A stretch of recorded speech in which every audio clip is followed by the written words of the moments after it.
ఓం శ్రీ గణేశాయ నమః. గురు బ్రహ్మ గురుర్విష్ణు గురుర్దేవో మహేశ్వర గురు సాక్షాత్ పరబ్రహ్మ తస్మై శ్రీ గురవే నమః.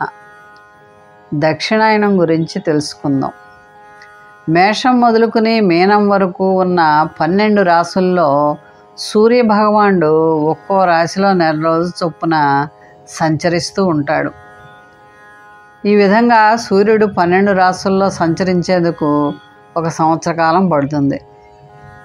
ద్వాదశాదిత్యుడైన ఆదిత్యుడు తన దివ్యయాత్రలో 12 రాసులు మారుతూ ఉన్నా అందులో 4 ప్రధానమైనవి మేష, కర్కాటక, తుల, మకర రాశులు ముఖ్యమైనవి. ఈ రాశుల్లో సూర్యభగవానుడు ప్రవేశించగానే ప్రకృతిలో అనేక రకాలైన మార్పులు వస్తాయి. అందులో కూడా మకర, కర్కాటక రాశులు ముఖ్యమైనవి. సూర్యభగవానుడు మకర రాశిలోకి ప్రవేశించగానే ఉత్తరాయణం ప్రారంభమవుతుంది. ఉత్తరాయణం సూర్యుడు కర్కాటక రాశిలోనికి ప్రవేశించేంత వరకు ఉంటుంది. సూర్యభగవానుడు కర్కాటక రాశిలోనికి ప్రవేశిస్తూనే దక్షిణాయనం ప్రారంభమవుతుంది. ఇది సూర్యుడు మకర రాశిలోనికి ప్రవేశించేంత వరకు ఉంటుంది. ఉత్తరాయణం దక్షిణాయనం 2 కలిస్తే ఒక సంవత్సరం, అంటే 6 నెలల ఉత్తరాయణం, 6 నెలల దక్షిణాయనం. ఈ 2 కలిస్తే మనకు ఒక సంవత్సరం అయితే దేవతలకి ఒక రోజు అన్నమాట. ఉత్తరాయణం దేవతలకి పగలు, దక్షిణాయనం రాత్రి. దక్షిణాయన ప్రారంభం సాయం సంధ్య వంటిది. దక్షిణాయనంలో సూర్యభగవానుడు భూమధ్యరేఖ కొంచెం దక్షిణంగా సంచరిస్తాడు. ఉత్తరాయణం దేవతలకి ప్రియమైన కాలం అయితే పితృదేవతలకి దక్షిణాయనం ముఖ్యమైనదన్నమాట. దక్షిణాయనంలో దేవతా ప్రతిష్టలు, శుభకార్యాలు చేయడం మంచిది కాదని పండితుల అభిప్రాయం. అయితే ఉగ్రదేవత రూపాలైనటువంటి భైరవ, వీరభద్ర, నారసింహ, మహిషాసురమర్దిని, దుర్గా, సప్తమాతృకలు వంటి దేవతామూర్తుల్ని ప్రతిష్ఠించవచ్చని వైఖానస సంహిత చెప్తోంది. అయితే దక్షిణాయనం పితృదేవతల పూజకి ఉత్కృష్టమైంది. దక్షిణాయనంలో తర్పణాలు వదలటం, పిండ ప్రదానాలు చేయటం, శ్రాద్ధకర్మలు చేయటం వంటి పితృకర్మలు ఆచరించడం వల్ల పితృదేవతలు సంతోషించడమే కాకుండా వారికి పుణ్యలోకాల ప్రాప్తి కలుగుతుందని శాస్త్రవచనం. అంతేకాకుండా దక్షిణాయనంలో మృతి చెందిన వారు చంద్రలోకానికి చేరుతారని శాస్త్రవచనం. దక్షిణాయనం అంత అనుకూలం కాదని చెప్పడానికి వెనక ఉన్న కారణాలను పరిశీలిస్తే దక్షిణాయనం వర్షాకాలం, అంటే వర్షాలు ఎక్కువగా కురవడం వల్ల కొత్త నీరు చేరుతుంది, బురద అధికంగా ఉంటుంది, భూములన్నీ కూడా పంటలు వేయబడి పచ్చగా ఉంటాయి. వీటి వల్ల క్రిమికీటకాలు అధికమవుతాయి. కొత్త నీరు, క్రిమికీటకాల వల్ల అనేక వ్యాధులు వచ్చే అవకాశం ఉంది. అందువల్ల ఇది అంత అనుకూలం కాదని చెప్తూ ఉంటారు. ఇలాంటి సమస్యల నుంచి రక్షించేందుకు దక్షిణాయనంలో అనేక పండుగలు, పర్వదినాలు అవన్నీ కూడా ఆచరించాలని మన పెద్దలు చెప్తూ ఉంటారు. శ్రావణ మాసంలో 30 రోజుల విధులు, శ్రావణ పౌర్ణమి, శ్రీకృష్ణాష్టమి, వినాయక చవితి, దేవి నవరాత్రులు, దీపావళి వంటి పండుగలు, 4 నెలలు ప్రత్యేక విధులతో కూడిన చాతుర్మాస వ్రతం, కార్తీక మార్గశిర ధనుర్మాస వ్రతాలు వంటివన్నీ ప్రకృతి నుంచి కలిగే సమస్యల నుంచి ఉపశమనం కలిగించేందుకు మన పెద్దలు ఏర్పాటు చేశారు. అటువంటి దక్షిణాయనం ప్రారంభమయ్యే రోజు ఆచరించే వివిధ విధులు అనంతమైన పుణ్యఫలాలను కలిగిస్తాయి. దక్షిణాయనం ప్రారంభం రోజు పుణ్యస్నానాలు, దాన జపాలను చేయటంతో పాటు వామనుణ్ణి పూజించి శ్రీ విష్ణు సహస్రనామ పారాయణ చేయాలనే శాస్త్రవచనం. అందువల్ల వివిధ రోగాలు నివారింపబడమే కాకుండా దారిద్ర్యం తొలగిపోతుంది. వీటికి తోడు దక్షిణాయన ప్రారంభం రోజు శక్తి మేరకు వివిధ ధాన్యాలు, వస్తువులు, ఆహార పదార్థాలను దానం చేయాలి.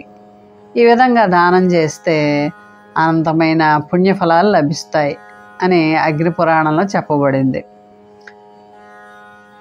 ఈ విధంగా దక్షిణాయన ప్రారంభం ఆచరించడం వలన దక్షిణాయనంలో వచ్చే అవకాశం ఉన్న వ్యాధులు దరిచేరకుండా ముందు జాగ్రత్తలు తీసుకునే అవకాశం కలగడంతో పాటు అనంతమైన పుణ్యఫలాలు కూడా కలుగుతాయి. దక్షిణాయనం పితృదేవతల పూజకి ఉత్కృష్టమైంది కాబట్టి దక్షిణాయనంలో తర్పణాలు వదలటం, పిండ ప్రదానాలు చేయడం, శ్రాద్ధ కర్మలు చేయడం వంటి పితృకర్మలు ఆచరించడం వల్ల పితృదేవతలు సంతోషిస్తారు.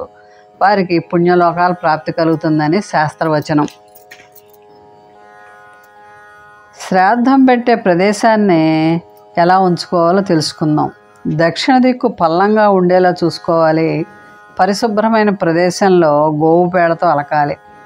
పరిసరాల్లో గడ్డి గద లేకుండా చూసుకుని శ్రాద్ధం ఇంట్లో పెడితే 8 రెట్లు ఫలితం కనబడుతుంది. అలా కాకుండా పుణ్యక్షేత్రాల్లోనూ తీర్థాల్లోనూ పెట్టాలనుకుంటే గయలోను, గంగాతీర పరిసర ప్రాంతాల్లోనూ, సరస్వతి తీర్థంలోనూ, ప్రభాస తీర్థము, పుష్కర క్షేత్రాల్లో పెడితే విశేషమైన ఫలితం లభిస్తుంది. ఈ ఆబ్దీకం పెట్టే రోజు భోక్తలకు ఎలా వడ్డించాలో కూడా తెలుసుకుంటే మనం సక్రమంగా ఆ తిథిని నిర్వహించవచ్చు. మొదట అన్నాన్ని వడ్డించాలి. భోక్త కుడివైపుగా పప్పు వేసి ఆపై తీపి వడ్డించాలి. ఆజ్యపాత్ర ఉంచాలి. భోక్త ఎడమవైపు పూర్ణాలు లేదా అలాంటి భక్ష్యాలు ఉంచాలి. అన్నాన్ని, కూరలని, లవణాన్ని గరిటతో భక్తితో వడ్డించాలి. పండ్లు వడ్డిస్తే ఒలిచి వడ్డించాలి. భోక్త వడ్డన కావాల్సి వస్తే సైగలతోనే చెప్పాలి. భోక్తలను ఒకరికొకరు తాకకుండా కూర్చోబెట్టి మాట్లాడకుండా మౌనంగా భుజించేట్టుగా మనం శ్రద్ధతో వడ్డించాలి. కొంతమందికి ఓ సందేహం వస్తూ ఉంటుంది. శుభకార్యం చేసిన ఎన్ని రోజుల్లోపుగా ఆబ్దీకం పెట్టచ్చు అని. శుభకార్యం చేసిన 2 నెలల్లోపు ఆబ్దీకం రాకుండా ముహూర్తం నిర్ణయించుకోవాలి. నోములు, వ్రతాలు వంటివి ఆబ్దీకం ముందు రోజు, మరుసటి రోజు పనికిరాదు. తల్లిదండ్రులకు ఆబ్దీకం మారడం చాలా తప్పు. అందువలన ఆబ్దీకాలను దృష్టిలో ఉంచుకుని శుభకార్యాలు, ముహూర్తాలు పెట్టించుకోవాలి. ఆబ్దీకం అనంతరం శుభకార్యం దోషం లేదు. ఆబ్దీకానికి 1 నెల రోజుల ముందు శుభకార్యం దోషం లేదు. ఆబ్దీకాలని తప్పనిసరిగా పెట్టి ఆ పితృదేవతల యొక్క అనుగ్రహాన్ని పొందాలి. లేకపోతే ఇంట్లో వివాహాలు కుదరకపోవడం, సంతానం లేకపోవడం ఇలాంటివన్నీ శాపాలు వస్తాయి. దక్షిణాయనం ఈ నెల జూలై 17 నుంచి ప్రారంభమైంది. ఆ రోజు స్నాన జప దానాలు చేయాలి. పితృకార్యాలలో పెసరపప్పు విధిగా వాడుతూ ఉంటారు. పితృకర్మలలో పెసరపప్పు, మినప్పప్పు వాడతారు. ఎందువల్లంటే ఆ 2 పితృదేవతలకి ప్రీతికరమని భావించడం ఒక ఆచారంగా వస్తోంది. వంకాయ, సొరకాయ, గోంగూర, మునగ, టమాటా, క్యాబేజీ వంటివి వాడకూడదు. మన పెద్దలు చెప్పిన దానికి ఓ అంతరార్థం ఉంటుంది. కాబట్టి పితృకార్యాల్లో పెసరపప్పు విధిగా వాడాలి. కాబట్టి ప్రతి ఒక్కరూ కూడా పితృకార్యాలను మానకుండా విధిగా నిర్వహించి ఇంటిలో శుభకార్యాలకి, ఉన్నతికి, కుటుంబ అభివృద్ధికి పాటుపడాలి అని అందరికీ కూడా తెలియజేస్తున్నాను.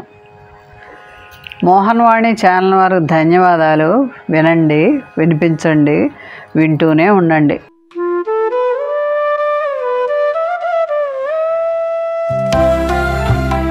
సత్సంగం సత్సంగం భగవంతుని లీలలు, సాధు సత్పురుషుల గాథలు, మహాత్ముల జీవిత గాథలు, భగవంతుని తత్వం తెలుసుకునే ప్రయత్నమే సత్సంగం. ఈ సత్సంగం వినండి, వినిపించండి, వింటూనే ఉండండి. సత్సంగం, ఈ సత్సంగం.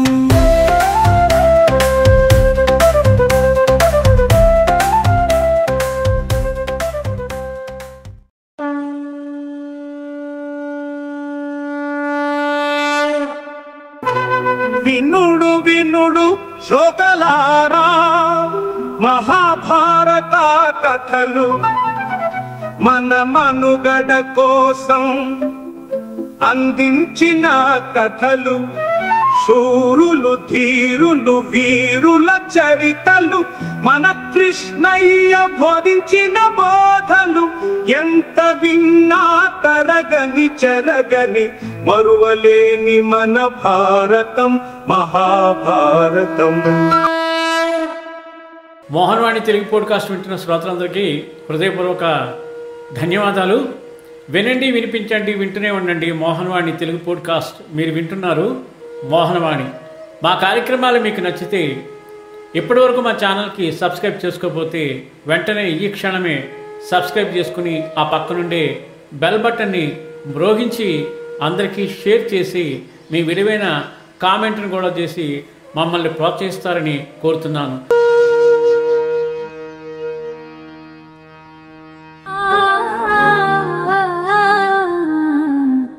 మోహనవాణి మదిని దోచే